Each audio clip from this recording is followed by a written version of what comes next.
Wrote this into a cop show plot, you would roll your eyes and scoff. 3 missing women, gone since they were girls, found alive together a decade later in the same Cleveland house. 3 brothers in their 50s taken as suspects. We can't imagine what these women went through. Can't imagine the pain the families have endured through the candlelight vigils, the false leads, the searches involving jackhammers and cadaver dogs. But maybe tonight we can share in their surreal joy. Tonight was one for the believers. The posters have been part of Cleveland's landscape for a decade. The weathered or tattered ones replaced again and again by families who refuse to give up, who refuse to stop praying for a moment like this. Help me, I'm Amanda Berry. You need police, fire, or ambulance? I need police. Okay, and what's going on there? I've been kidnapped and I've been missing for 10 years and I'm here, I'm free now. That is the voice of Amanda Berry calling 911 tonight. The last time anyone in her family heard that voice, she was a day shy of turning 17. Called her sister to say she was catching a ride home from her job at Burger King. And then she vanished. That was the last I ever heard from her, not an answer after that. Tonight, she is 27 years old and free. Thanks in part to police who got an ovation on this Cleveland street. And thanks in large part to a passing neighbor named Charles Ramsey, who had the compassion to respond to her cries for help. And I look and I see this girl, and she just going nuts on the door. So I'm like, what's your problem? You stuck? Just open the door. And she says, I can't. He got it locked. And I look how he has it, and it's only enough to reach a hand out to grab the mail and, close the door. And we, naturally going to pry it open. That didn't work. So we had to kick open the bottom. Luckily on that door was aluminum. It was cheap. And she climbed out with her daughter. She went to my house. We called 911. That's right. He said Amanda escaped with her daughter, a report that brings back chilling memories of J.C. Dugard, who gave birth to 2 daughters while being held by her kidnappers for over 18 years. When these girls were abducted, that they went into this environment with a person or persons and probably were held against their will for a period of time, but then that world becomes their reality. But aside from her little girl, Amanda Berry had others in the house to worry about tonight. About 5 minutes after the police got here, see, the girl Amanda told the police, I ain't just the only ones. It's some more girls up in that house.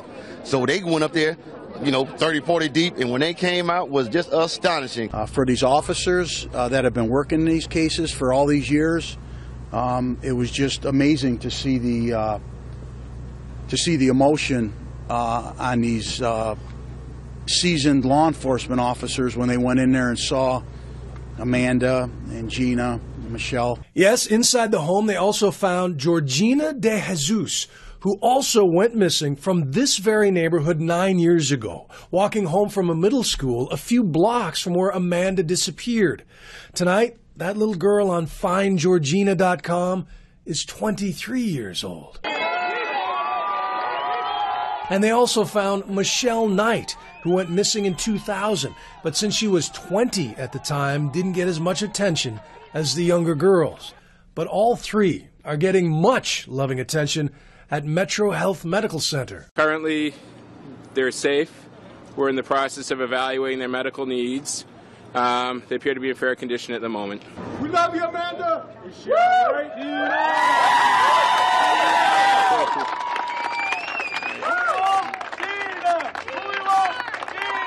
How happy is this for you, though, to have 3 people to survive? This is really good because this isn't the ending we usually hear to these stories, so we're very happy.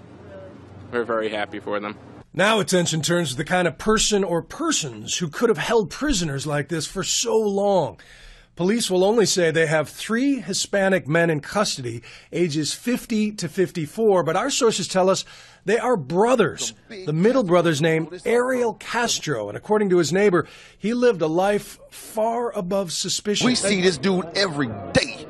I mean, every day. How long have you lived here? I've been here a year. Okay. You see where I'm coming from? Right. I barbecue with this dude. We eat ribs and whatnot and listen to salsa music. You see where I'm coming from? Yeah. And you had no indication that there was anything going on? Bro, not a clue that girl was in that house or anybody else was in there against their will, because how he is is he just comes out to his backyard, plays with the dogs, tinker with his cars and motorcycles, goes back in the house. So he's somebody that you look away because he's not doing nothing but the average stuff. You see what I'm saying? There's nothing exciting about him. Well, until the day. What an amazing account from an amazing character we'll be hearing more about, certainly. But we're going to turn now to a man who knows all too well what it's like to lose a child, wait for that child. John Walsh, longtime host of America's Most Wanted, joins us from our bureau in Washington. John, any night they can solve 3 missing persons cases and go home with smiles is an amazing night. What was your reaction when you heard? Bill, incredible. What a great night. 3 women are back alive, and a little girl that may have been a creation of the kidnapper and the abductor. I wanted to do cartwheels. I know what it's like not to know where your child is. I went through that horrible pain, and I still think it's wonderful that I at least found parts of Adam. But what a night. I could do cartwheels. It's just an incredible, wonderful thing. And I know you want to sing the praises of Charles Ramsey, who is already the darling of the internet with the most colorful sound bites of this whole story so far, but this guy saved 3 lives. I saw it firsthand in the 25 years I've been doing America's Most Wanted. The public wants to help. They don't know how to help. They have the guts to help me catch 1,200 bad guys and recover 60 missing children. Here's Charles Ramsey walking home, as he said so succinctly, I'm a black guy. I saw a white woman crying for help, and I went to help her and broke her out. Amanda Berry saved her life, 2 other women's lives, and their child. And Charles Ramsey is the guy that broke him out of that house of horrors. If I ever meet him, I'm going to give him the biggest hug. It would have been so easy for him to just keep his head down and go home, but he didn't. And let me ask you, as an investigator, what would you be looking for in terms of the suspect in this case, his methods and motives? Certainly, everybody thinks it's the pervert under the bridge with the trench coat. I've done so many of these cases where it's just the guy next door. It's just the guy that seems like he's okay. What amazed me is how he could keep 3 grown women and a child in that house without some point in 10 years, one of them being able to contact somebody. But now sources say that his 2 brothers have been arrested.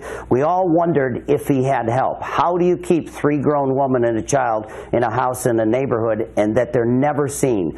So this would make a lot of sense if he had help. If his 2 brothers helped him run this house of horrors and keep these 3 women and that child there for 10 years, I hope they burn in hell. Well, it's something we'll be following in coming days, and as we said at the top, this one was one for the hopeful tonight.